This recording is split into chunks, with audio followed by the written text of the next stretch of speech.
Everything old is new again. America's entertainment pop culture talk show. It may well possess a rudimentary intelligence. I'm trying to think, but nothing happens. Felt a great disturbance in the force. Hello, I'm Mr. Red. Come on, bark like a dog for me. Where's the goodies? Leave the gun. Take the cannoli. I bet you wouldn't have done anything like this if Mom and Dad were here. You filthy criminal. Excuse me while I whip this out. Go ahead. Make my day. Here are your hosts, Douglas Viviani and David Cohen. You want to be the manager of the baseball team? Yes. You know the guys' names? Well, I should. Well, you tell me the guys' names on the baseball I team. say, who's on first? What's on second? I don't know who's on third. You ain't saying nothing to me yet. Go ahead and tell me. I'm telling him. You ain't Look, said nothing yet. Go ahead and tell me. who's on first? What's on second? I don't know is on third. You know the guys' names on the baseball team? Yes. Well, go ahead. Who's on first? Yes. I mean the guy's name. Who? The guy playing first. Who? The guy playing first base. Who? The guy on first base. Who is on first? What are you asking me for? I don't know. Now, wait a minute. I'm not... I think I know. This is Douglas Viviani with David Cohen on Everything Old is New Again. David is our prognosticator extraordinaire. Those are big words. What do you think of that? I don't know what it means. Well, we've got a little bit delayed, but we're here with our predictions for what's going to happen in the Major League Baseball season 2019. We figured we'd wait till half the season was over before making those predictions. Joel, we're sort of just on the cusp here of the summer. The summer's starting. People are starting to turn their heads towards, baseball. You're having the barbecues. You're having the whatever it might be, and everyone's getting involved with watching some games and seeing it. By the way, you ever see people now have set up their backyards with various setups with overhangs and barbecues and pools, but now TV sets are outside. Yeah. Have you seen this? I have. What's up with that? So Do you go sad. for it? I sort of don't go. I don't really like it. It is sad. Well, Right? just put the game on the radio. Right. And you're not going outside so you can watch TV, are you? Like, it's a little bizarre. No, that's not the purpose. The purpose is to get outside where TVs are not. But I Right. guess now TV's following us, right? It makes sense. I mean, everybody's looking at their phones all the time. Why not have a big screen out there? I can't take it. And we're going to do a show down the line about putting the television, putting the iPad, putting the telephone aside, and what can you do with or without your friends, your kids, neighbors, whatever, games to play, things to do outside that we used to do that we no longer do or don't do as well, don't do as often. Games to play outside. Stop with the phone. It's too much. Am I wrong? Is there ever going to be a time when people are putting these phones away? I don't know. I don't know. Really sad. It's become so ingrained now, and especially the younger culture, that I don't know if it's ever going to go away. I mean, they're not even. What I hear psychologists are saying that children that are growing up in this environment are not even communicating eye to eye, looking at people in the eye anymore. Yeah. They're having trouble communicating as a human being to another human being rather than typing it on a computer. Yeah, by the way, Doug, I'm right here. You can just there look you up are. from your phone a minute, right? You could talk to me. No, but you're right. I totally believe that. Totally. Crazy. But all right, let's get to it. Because it's that time again. For my money, the best time of the year. Baseball season's here. The hot stove has given way to pitchers and catchers. Reporting to spring training. Opening day has occurred. We're ready to roll. The season's going. Do you know any of the players, David Cohen? I play fantasy baseball, yes. All right. Well, which teams are going to excel? I mean, hope springs eternal this time of year at Everything Old is New Again because, every team, you still have hope in May and June, do we not? It's time to kind of look at your team honestly, but also with an eye towards, what, we may make the playoffs here. What's going to happen? So let's take a look at that. I'm going to take the National League. You're going to take the American League. And in this first section of our show, we're going to look at the Western Division. So I picked a few... National League West. Right? And American League West together. So we need you to take a look at and kind of tell me what you think is going to happen in the AL West. So I'll start because it looks like you're having trouble with your earphones here. I don't know, but let's go ahead. Yes, no, I'm good. I have two teams that I think are going to be up close and personal. National League West National League preview. West. Doug Viviani. The Los Angeles Dodgers Oh, gee, that's it. You're really going on a limb there. Exactly. You got Justin Turner at third base. You got Max Muncy. There's Corey Bellinger. All these guys are hitting a lot of homers, hitting for good numbers. But I think their pitching is something to me that carries the day for them. Players that aren't necessarily known. Yeah, Clayton Kershaw, but do you know Walker Baller? You don't know him either. I don't know him. Rich Hill, Hyun-Jin Ray. Do you know this guy? I've heard of him, yes. All of these pitchers that are coming out of nowhere, I think they're going to really have some great seasons. And Kenley Jensen is their closer. Yes. And he had 38 saves last year, 3.01 ERA.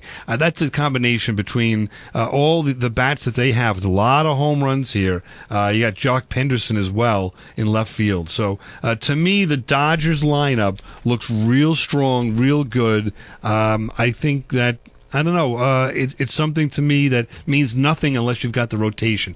Problem that I have these years is a larger picture problem with baseball. Is you could say you have the starters. They're only going 5 or 6 innings now. So what's really important is becomes these players that used to not be so important. The middle relievers, right? Who's carrying you from 6, 7, 8 to the closer in the ninth? To me, that's one of the most important. Which 4 guys are doing that, right? And I don't like it. I think it makes it really hard to make prognostications because you don't know those players. No one knows them. Right. Literally the local team. So there's my first pick anyway. Dodgers, they're going to win the division. Right after that, I think you got the Colorado Rockies. It might be a surprise to some people. What about, like San Diego with Manny Machado? No, they don't have enough. They really don't have enough offense. They're playing well, though. Yes, and that he's in charge, giving them an infusion of fun and an infusion of offense. But I want them to do is I hate these teams that lose every year. I hate that. So I always pick a couple of teams that are in the last for a long time, and I kind of root for them. But I don't think they're going to do it this year. They may have a future. Colorado's, listen to this offense in Colorado. Well, everyone knows Colorado's going to have this great offense, right? In the stadium they're at. Right. You got Nolan Arenado, right? 38 homers, 110 RBIs last year. Trevor Story, shortstop with 37 homers and 180 RBIs. Charlie Blackmon, if you know him, left fielder. 29 homers. I mean, this is unbelievable. Ian Desmond, center field, 22 homers, 88 RBIs. Daniel Murphy, former Met, right? Came over from Chicago. He was injured. I think he's going to he will be comeback player of the year. In this case, their pitching is not as strong as the Dodgers. So I think that they're going to, their reliever I don't like, this Wade Davis. He's got a high ERA. So I think they have enough offense to carry them big time, but the pitching is going to let them down. They're going to lose, in the long run. But those are my 2 picks for the NL West. All right. David Cohen. Now, predictions for the AL West. David Cohen. Well, it's pretty easy. I mean, Houston Astros, same team, basically, as last year. Still the team to beat. Why? Just the pitching, everything about them. Verlander just seems to have... I like this guy, Cole. Garrett Cole, who the Yankees should have got, but whatever, that's another story. Yep. Wade Miley... they lost Charlie Morton in the offseason, but, I think as we speak, Dallas Keuchel's still unsigned, and, I think they'd be smart to pick him up. But just the combination of Verlander and Cole and Miley, I mean, that's, in a short series, that's tough to beat. Yep. And then, they still got Jose Altuve, I mean, and Carlos Correa, Alex Bergman. I mean, they lost some guys, Brian McCann, the catcher, so maybe they're a little shaky behind the plate defensively, but I don't see anyone, outgaining them in the AL West. The surprise team this year has been Seattle. I still think that they're going to flame out. I think they got off to a really hot start. I just don't see them lasting. And I think the Oakland A's, to me, are the only other team that might compete for the West with the Astros. They had a really surprising 2018 season. They did much better than anybody predicted. So they might be fighting a little regression after that sort of like Cinderella year. The rotation, similar to last year, is not that great. They're an offensive team. If you recall, in the wild card game, they were one of the teams that used the opener. The pitcher that comes in just for the inning, and so I think that says a lot about the weakness in their rotation. But the offense is strong. Matt Chapman, Chris Davis, Matt Olson. So I think they can contend. It'll be interesting. But at the end of the season, you'll see the Astros right back up there. Watch out for Stephen Piscotty too, who's an outfielder on the A's. He's going to have. You're finding that in the magazine you're looking at right now. Yes, I am, and I just a reminder. I can't remember every player, but pitching wise, you're right. What's going to happen pitching wise? They really don't have a player. I mean, that you could say is like an amazing pitcher. Can you, Mike? What's his name? Fiers? Is there? Fears? Yeah. So that's right. tough. It's tough to go far without a good starting pitching staff. Right. So all right. So we'll be back right after this. Everything Old is New again. Continue. We've got the Dodgers basically, and what did you just say? Astros. Houston Astros for the West. We're going to come back and we're going to talk Central right here on Everything Old is New again.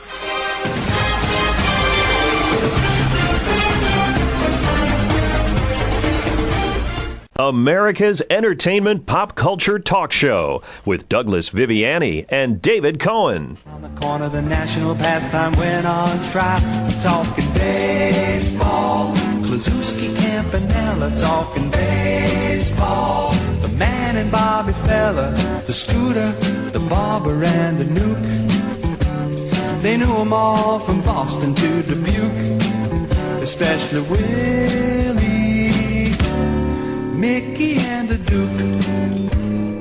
Very nice. Douglas Viviani here with David Cohen doing our predictions, our prognostications of the baseball season 2019. It's summertime. It's ready for that. We're now going to take a look at the NL and AL Central Division. David Cohen, take it away. By the way, can we find another lead-in song? It's so dated, that song. We cannot. Oh, and it's so bad. All right. I remember, it's bringing back memories of me tiring of the song when it was popular. Like, enough with that song already. I want to get you so tired that you are excited about that song. No, it's not going to happen. All right. Now, the AL Central predictions.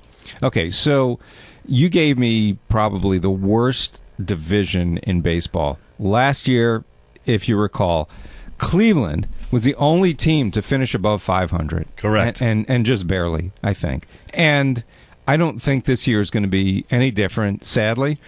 I guess if I had to pick a team to win it again, it would be Cleveland, although Minnesota this season has been on a surprising run.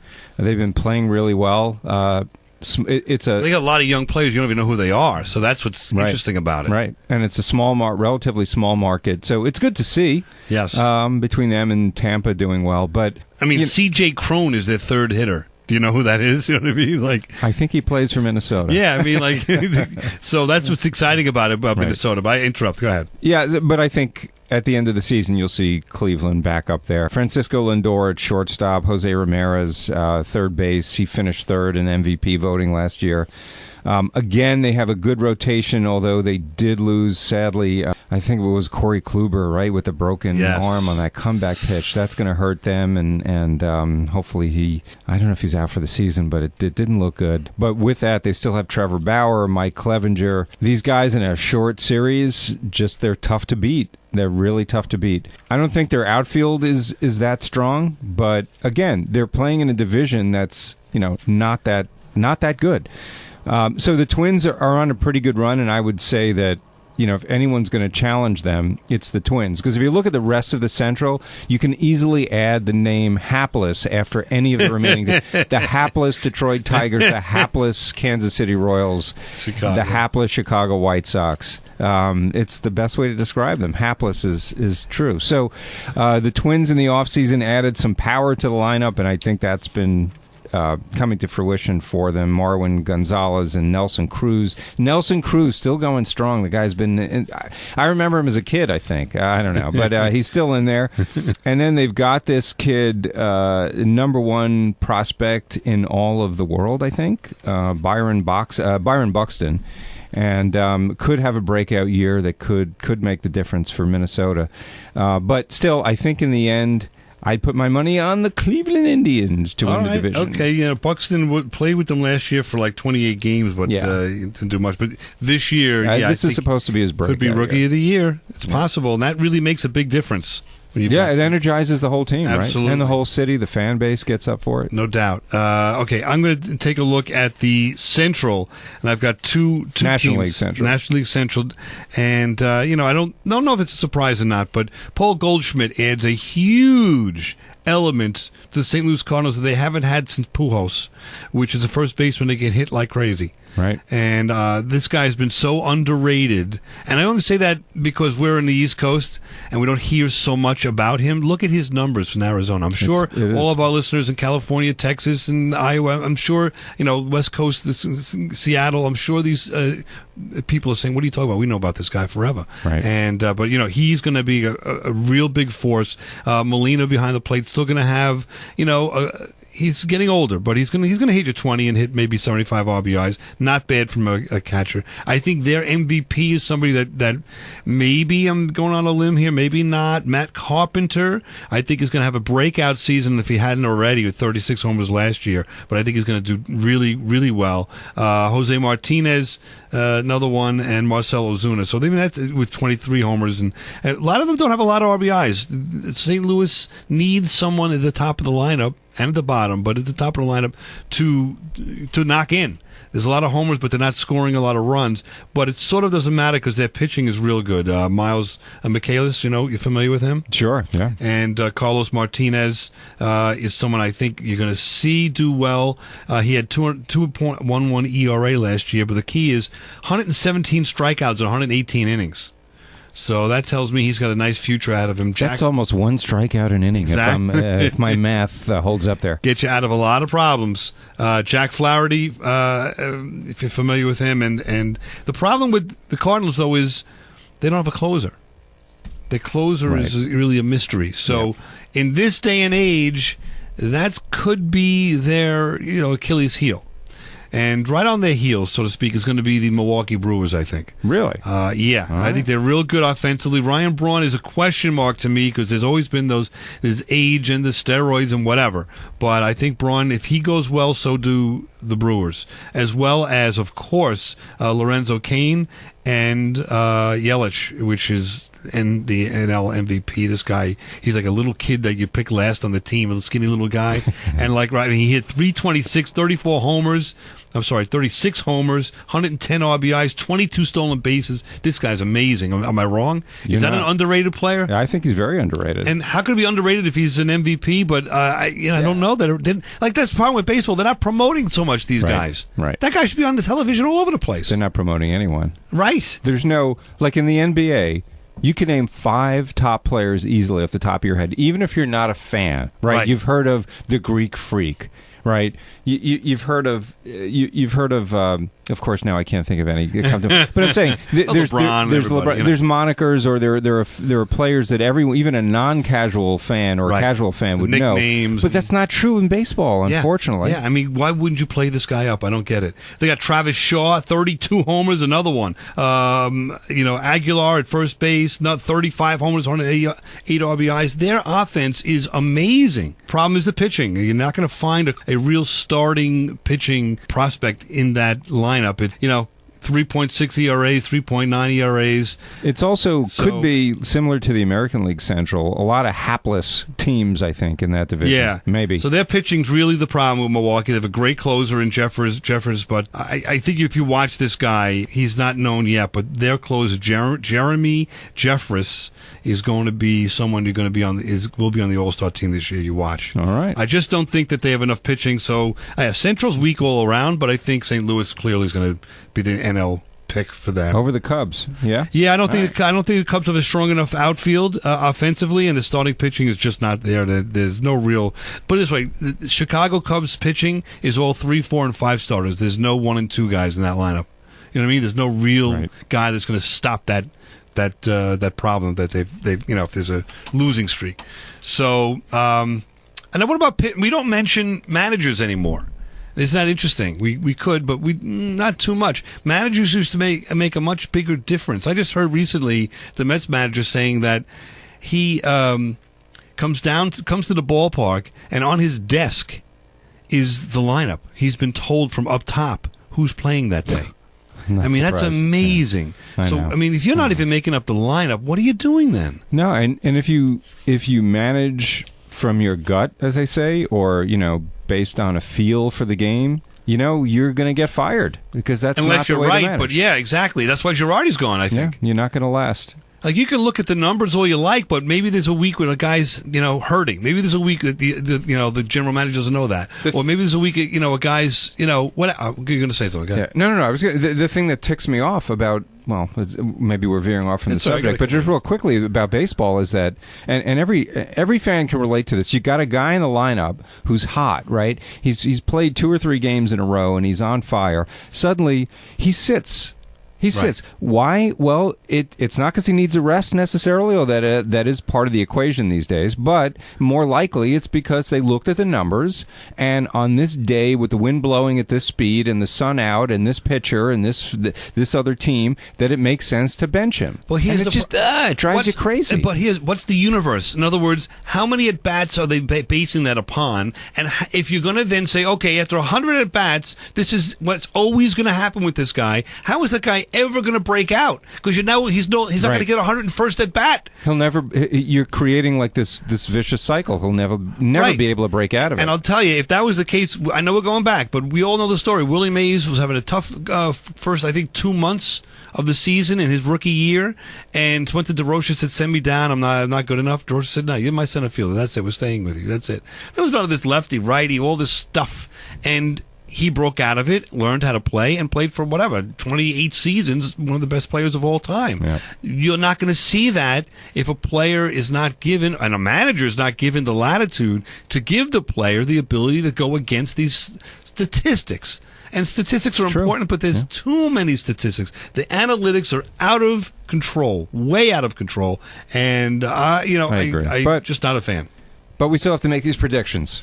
Yeah, but it makes it tough because now you don't even know who's managing the team. You used to be able to say, Billy Martin's managing this team. I know what he's going to do in certain situations, or at least he's going to fire this team up the first That's a good point. Now you don't know what the manager's going to do because you don't have the numbers that they have and the charts, so you have no idea what's going to happen. Right, and I don't know, how much effect the manager has on this team anymore. So there's an element that's missing. Yeah, to me, it's an important element. Look at Bill. I'm not just picking him out, but if you look at Billy Martin, wherever he went, the first couple of seasons, he had a huge effect. Then people got tired of his act, and it didn't work 3rd, 4th, 5th season. But he won. He won the first 2 seasons all the time. With Minnesota, he won with Oakland, Detroit. of course, the Yankees, Detroit. So you would consider that. Now we don't even put that into our equation here. No. All right, we'll be back right after this. Everything goes.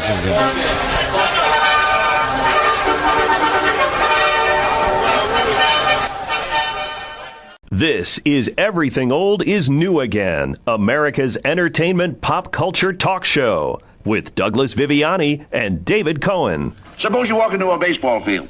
What teams are playing? I don't know. Then what are you doing in that baseball field? I don't know. You got me in here, now get me out. Look, what is the first thing you buy in a baseball field? A hot dog? The hot dog. Without mustard?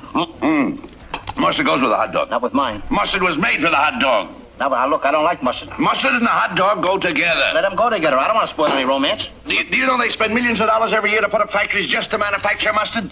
Do you know those factories employ thousands and thousands of men just to manufacture mustard? Do you know those men take care of thousands of families and homes, all on account of mustard? And you, just because you don't like mustard, what do you want them to do? Close those factories down and put all those people out of work? Do you, David? Answer the question, David Cohen. I love that sketch. It's so funny. That's Abbott Costello. Of course, we're here on Everything Old is New Again. We're taking a look at the game of the summer's past, present, and future. This year, of course, we're talking about baseball. We're going to give our prognostication in this section for... We're talking baseball. Oh, I thought you would like I'm that song. so glad you didn't play that in the intro here. NL East. Now, where are we going to go with that? And the AL East. Who wants to go first, David? Well, I went first last time, Okay. so I'll give the floor to you. All right. Philadelphia Phillies have made a lot of moves. Philadelphia Phillies signed, sure of have. course, Bryce Harper, who was a great pickup for the middle of their lineup. You got Rhys Hoskins, the first baseman, again, 34 homers, 96 RBIs.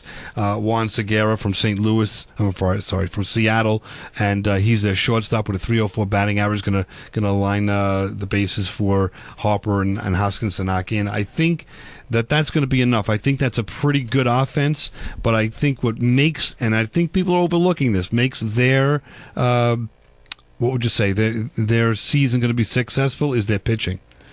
Not so far. Yeah, Not so far. It's going to turn around. You're going to see this. Aaron Nola is going to be a Cy Young Award contender, I'm going to tell you.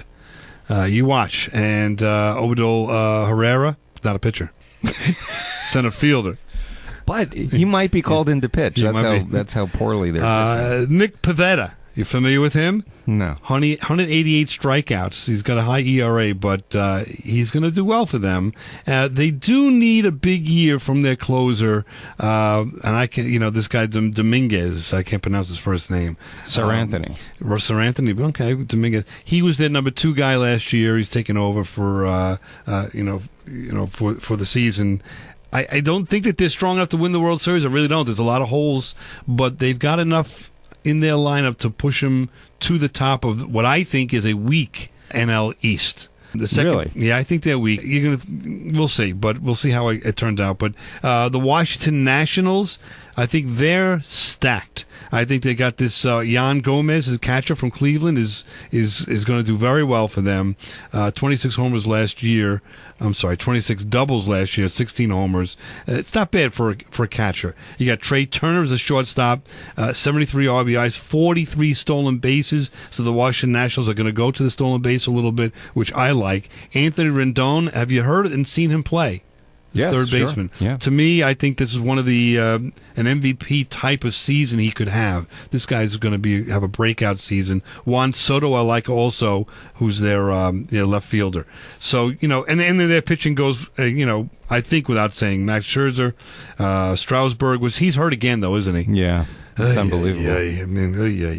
But you got Patrick Corbin from Arizona. That was a good pickup. Yep, Anibal Sanchez from Atlanta. The closer is Sean Doolittle. I mean, their pitching, do you agree, is real good? Yeah, I think it's better than the Phillies pitching. I agree. We'll wait and see, but... yeah, to me, close between the two of them. So you think, but you're going with the Phillies? I'm going to go with the Phillies. And not even giving the Mets a chance, huh? No, I don't. I don't like anything about the Mets. I don't like Cano. Cano took steroids for a reason. He knows he's not the player he was. He's not going to produce well for them at all. But what about their pitching? You don't think that's going to? Pitching is overrated, and we'll do this another show. I think now Major League pitching, starting pitching, is overrated in general. I would never pay a pitcher more than $5 or $6 million a year. I don't agree with it because they're always going down. DeGrom went down. All of a sudden, they give him a huge contract, he goes down. Every one of these pitchers, none of them are worth the money because they're not pitching into the 8th, and they don't have the longevity. Or they're not pitching because they're hurt. Yeah, there's always these injuries. So I think you're going to see. This is just me. 5-10 years from now, you're going to see pitching. Everyone's going to be pitching every game. This guy pitches the first and second inning. This guy pitches the 4th and 5th inning. Stuff like that, which is a shame, but that's where it's at. So anyway, I don't put the stock in the pitching because they're all getting hurt all the time. Yep. So to me, it's the everyday player that carries the ball. That's just my take. All right. What do you got? Now, the American League East predictions. This is a tough one because I don't think I'm trying to bet with my head, not my heart. I'm a Yankee fan, yes. and glad you have this instead of me. Yeah, I think that I can't see the Red Sox not winning the division again. I just don't think the Yankees are good enough. I don't think their starting pitching is good, and especially as everyone among baseball insiders and fans know, that the astounding number of injuries that the team has experienced since the beginning of the season. They had a very soft schedule at the beginning of the year, which, if healthy, they could have certainly taken advantage of, and they didn't, unfortunately. Their ace, Severino, is still out. It's amazing. Paxton went down. I mean, every guy on the team seems to be getting hurt. Let's not forget, I just interrupted, Tanaka, the guy, when he came over, had a chip in his shoulder. his elbow, and he's never gotten it operated on. Right. That's why he's inconsistent. And now he's got a chip on his shoulder because of the chip in his elbow. Exactly. But he's not consistent enough. No, So he can't be. they got a lot of big bats. Everybody knows, Judge and Stanton, Gary Sanchez. But I think that they didn't improve their starting pitching enough over the offseason to overtake their rivals, the Red Sox. That's why I think the Red Sox, even though they lost the bullpen, they lost some big guys, Joe Kelly. I don't think, as we're speaking now, they signed Craig Kimbrell, so they don't really have a proven closer. And they got off to a slow start this year. A lot of the starters went down, or Chris Sale not went down, but not living up to expectations. Sale for sure. David Price, seems to be turning things around slowly, but I think progressively they'll start gelling as a team. The surprise in that division are the Tampa Bay Rays. Always, again, like to see a small market team unexpectedly make a run. I think they'll be up there. I think towards the end. They have the reigning Cy Young winner, Blake Snell, in the rotation. They signed veteran Charlie Morton in the offseason, but they have a kind of a shaky bullpen. Their offense is still better than expected, but I think still suspect. But again, I think at the end of the day, to me, it all comes down to the starting pitching, and I think the closers too. And I think I still have to give it to the Red Sox. Well, do you say starting pitching and closers? Do you mean the pitching staff in general? Because there's the middle relievers that we just mentioned a couple sections ago.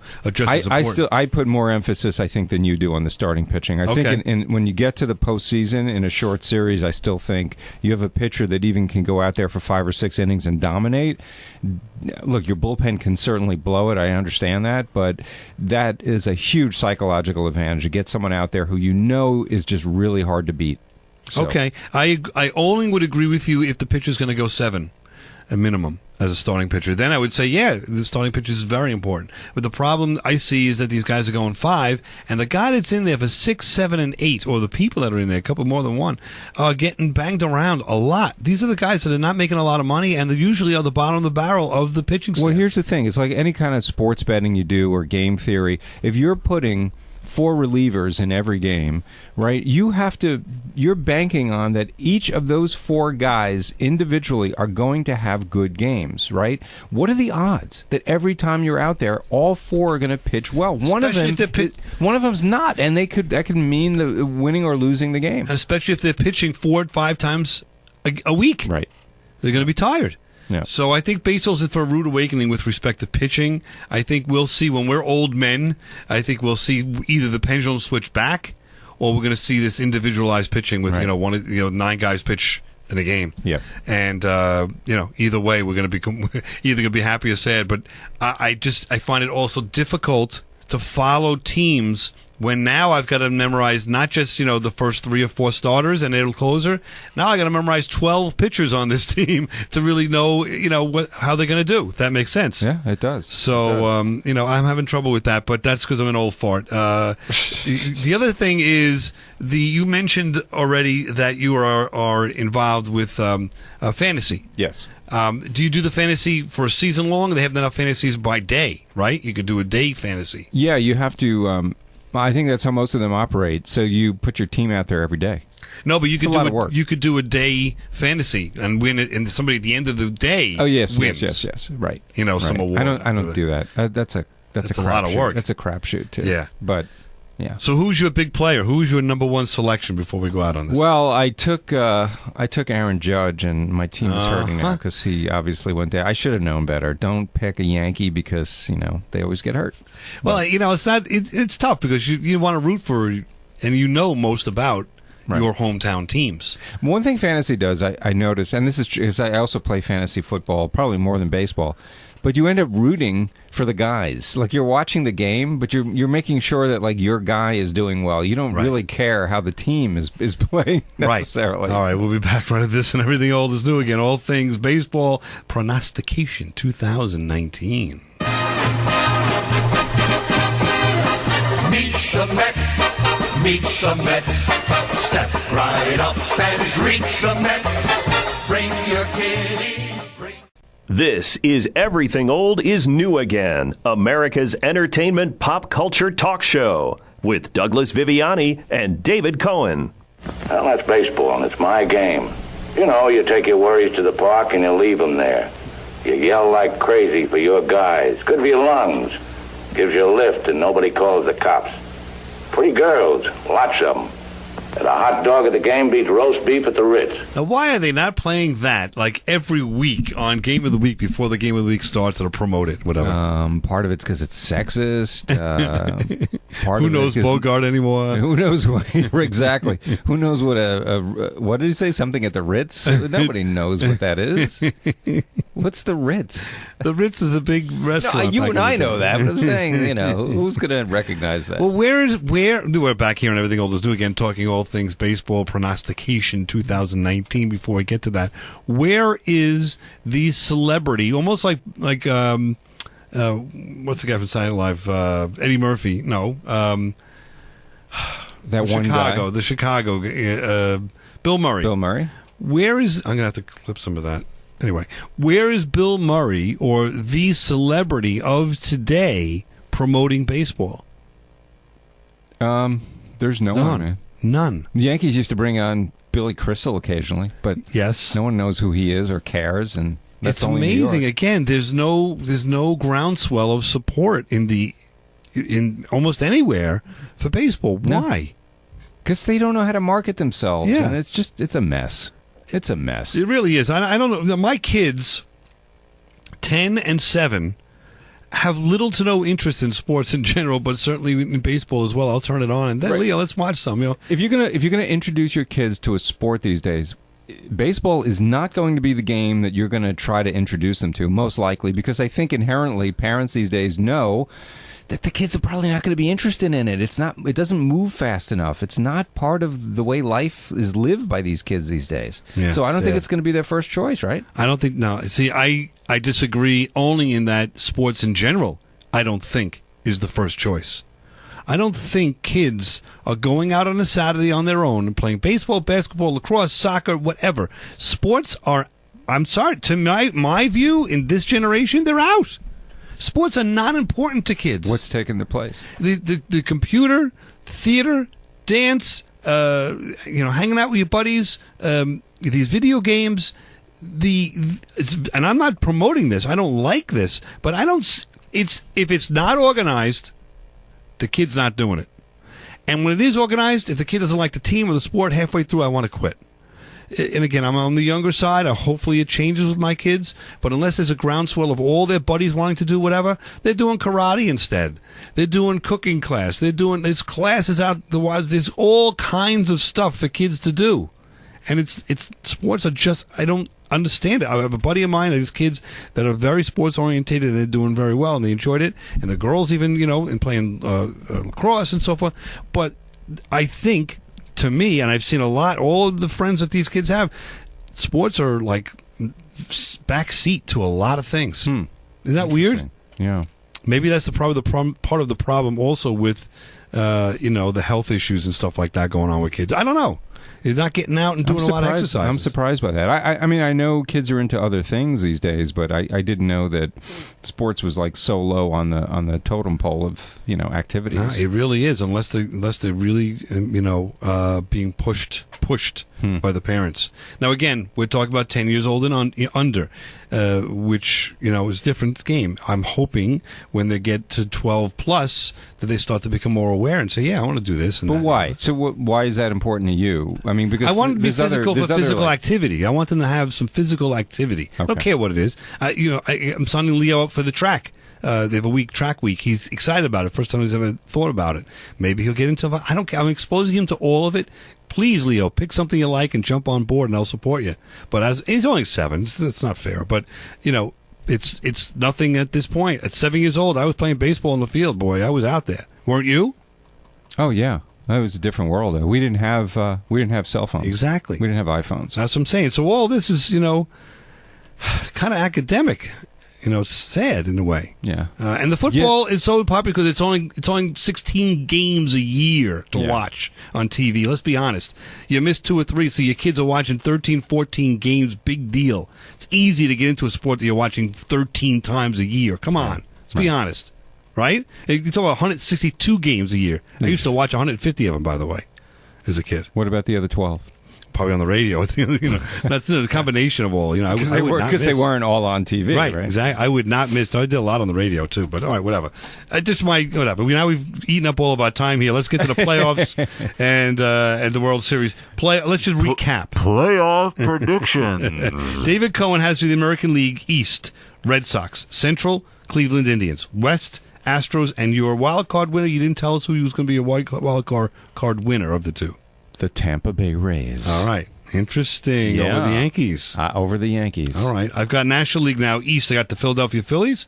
I have the St. Louis Cardinals for the Central. For the West, I have the Dodgers. Wild card winner for me are the Washington Nationals.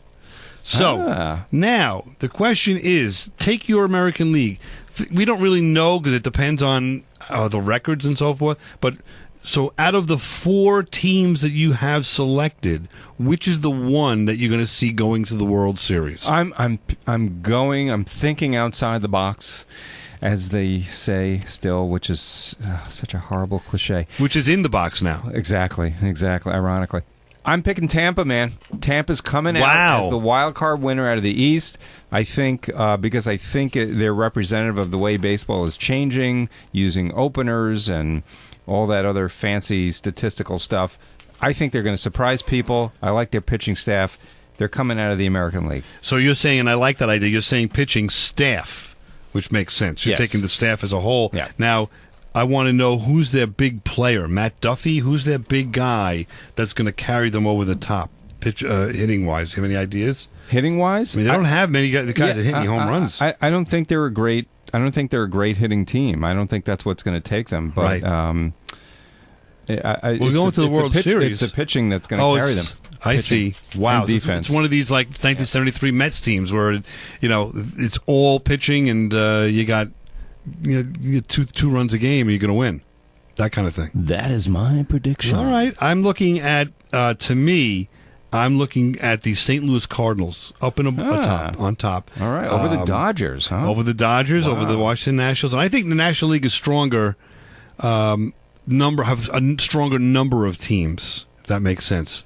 But I think the American League's got some between Houston and the Red Sox have some real powerhouse teams. So we've got a really interesting World Series then, right? The Tampa Bay Rays and the St. Louis Cardinals. Yes. Oh, I hope that's not true for baseball because that would probably be the least watched series ever. Well, the Cardinals, maybe so. You're right. The Cardinals might hold their end up because they've got a rabid fan base. Yeah, but it's very regional. Who's going to? All right. I mean, yes, in St. Louis, of course, but outside St. Louis, I don't know. I kind of like the uniforms and all. I would watch it for the Cardinals. The uniform. I think that you might be right, but my prediction is that the MVP of that World Series is going to be Matt Carpenter. All right. And St. Louis is going to win in 6 games. They're going to have problems with their closer. I think they're going to sign, what's his name? Probably halfway through the season. Yeah. The old, was it Kimbrel? Kimbrel. I think they're going to sign him, halfway through the season and see what happens. Weird thing is that there are players like Kimbrel still out there, not signed yet. I know. Weird? It's very weird. And it's going to take these guys time to, once they get signed, to get into shape. Right. Right? They first have to go through their own spring training before they can really be effective. Who is your winner? Is it going to be Tampa Bay? You're sticking with them, or do you think they're going to fall to the Cardinals or to someone else? If I had to put them up against St. Louis, I wouldn't take St. Louis, but that's a tough one. I would have to say Tampa would be on such a hot streak that they would beat St. Louis. So I have to crown them the world champions. It'll be like the new Gas House gang, I guess, right? Because they're all batting averages, stolen bases, and doubles. Not too many home runs. I mean, the home run champion on that team is their catcher. On Tampa Bay. So I'm not sure. Who would you pick? What's going to happen? I'm going St. Louis. All right. So St. Louis to me wins, and I don't know if we're going to have to revisit this and see if there's. We'll revisit it if we're right, but if we're wrong, probably we'll never do it again. No. All right. So we've had some fun. Everything else new again. Looking at baseball, we have some baseball guests coming up.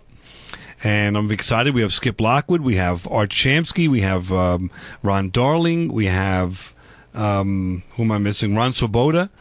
So some somewhat familiar names. All Mets. Why is that? Yeah, they all wrote books and they all answered my my request to come on the show, which I didn't expect. But I'm not turning any of them down because I'm very excited about all of them. That would be great. It's going to be some great pickups, some great behind the scenes look, and from a major league player that's already that's played and retired. I want to know what they think about.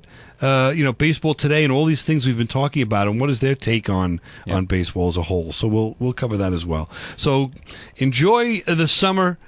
Turn that barbecue on. Have some fun. Save a beer for me and David, and we'll see you next week on Everything Old is New Again, your pop culture entertainment talk show. All things baseball this week. Interesting.